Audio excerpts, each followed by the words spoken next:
अस्सलामुअलैकुम। अस्सलामुअलैकुम। ये कहानी मेरी आप बीती है। मेरा नाम अब्दुल्ला है। मैं कसूर का रहने वाला हूँ। मैं जब 5 साल का था तो मैं घर के करीब ग्राउंड में खेला करता था। वो ग्राउंड वीरान था काफ़ी अरसे से, तो मेरे दोस्तों ने और मैंने मिलकर ऐसे ग्राउंड कोर्स किया और हम वहाँ क्रिकेट खेला करते थे। तो एक दिन जब मैं खेल के आया तो ठीक मगरिब के बाद मुझे डर लगना शुरू हो गया। हालांकि मैं कभी नहीं डरा था। तो मैंने अपनी वालिदा को बताया तो उन्होंने करीबी मस्जिद में से मुझे दम करवाया तो मैं बेहतर हो गया।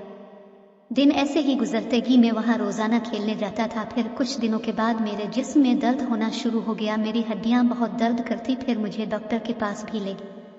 वहाँ मेरे टेस्ट हुए। रिपोर्ट में डॉक्टर ने कहा कि उसे कुछ भी नहीं है। दवाएं भी दी मगर आराम नहीं आया। फिर मुझे महसूस होने लगा कि को मेरे ठहरा है। मैं जब पीछे देखता तो कुछ भी ना होता।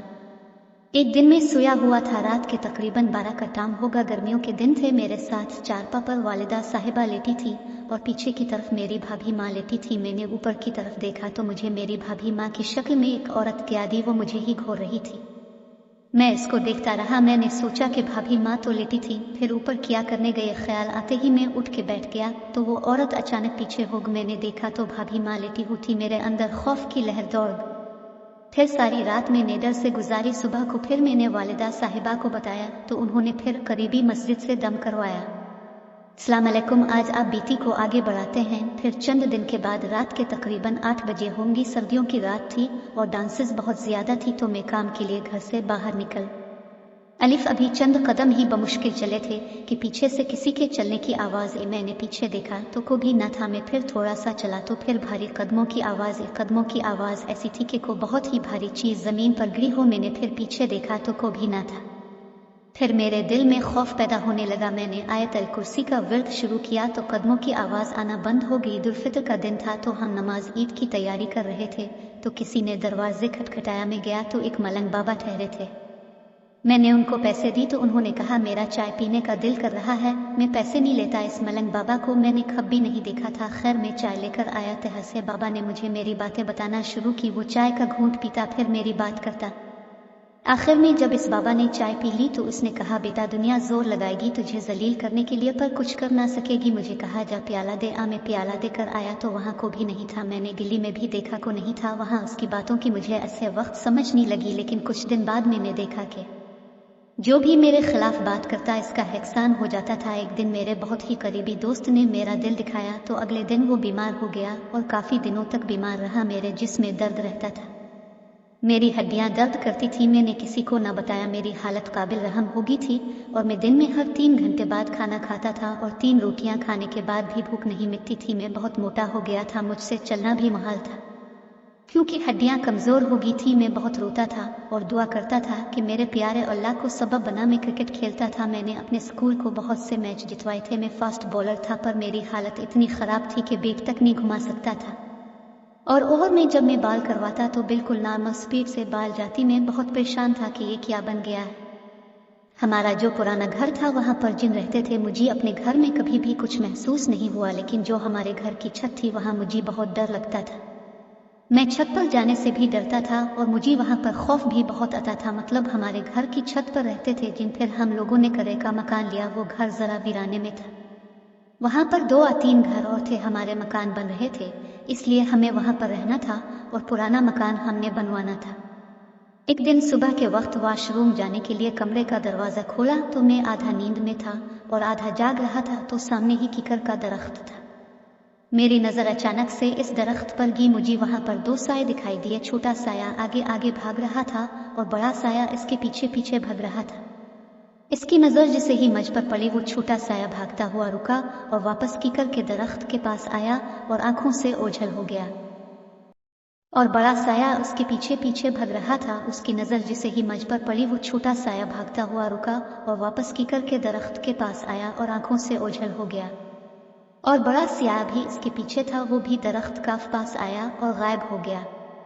मैं अपने अबू के साथ वाली चारपाई पर भी नहीं सो सकता था। सर्दियों के दिन थे और घर पर मेहमान आए थे तो मुझे अबू के रूम में सोना पड़ा। रात का तकरीबन 12 का टाइम होगा जब मुझे अचानक से एक हाथ दिखाई दिया। इस हाथ के ऊपर खाल नहीं थी। मेरी अचानक से फिर आंख खुल और मैं खौफ की वजह से सारी रात नहीं सो सका था।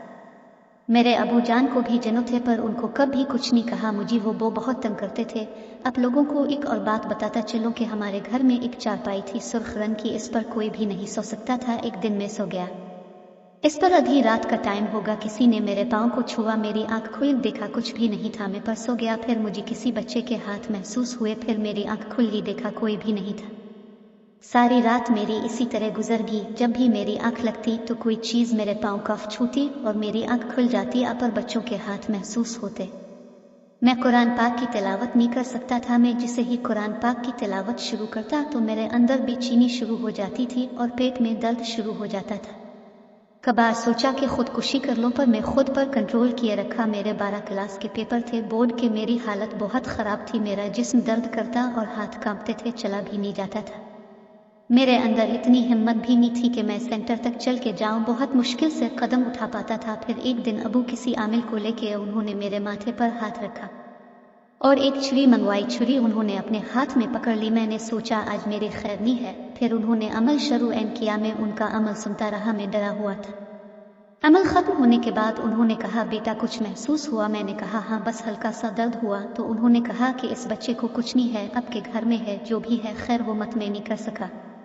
फिर एक दिन कारी सदाकत साहब हमारे घर मिलने आए तो भाई ने उनको बताया तो उन्होंने कहा कि मैं 2 या 3 दिन बाद बताऊंगा। फिर उन्होंने हिसाब किया और बताया कि इसको 7 जिन्नात हैं, 3 जिन और 4 जन्नाहें हैं। उन्होंने फिर मेरा इलाज शुरू किया।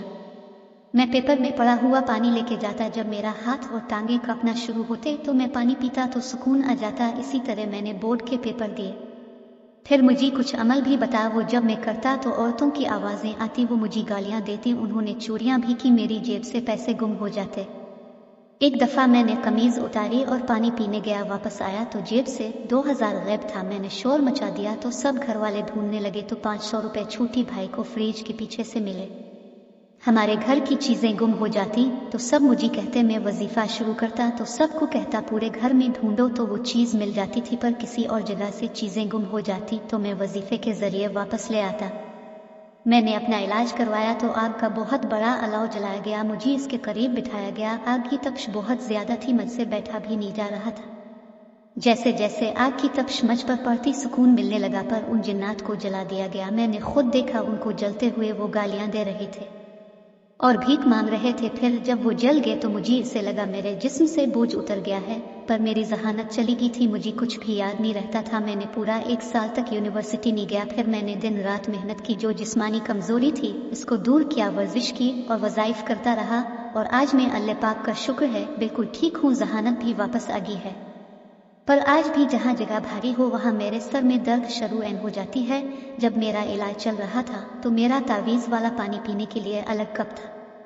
एक दिन मेरे छोटे भाई ने इसमें पानी पी लिया था तो रात को इसके पास एक चुड़ैल आई। वो बताता है कि इसने वो सूट पहना हुआ था जो छोटी बहन ने सदका दिया था।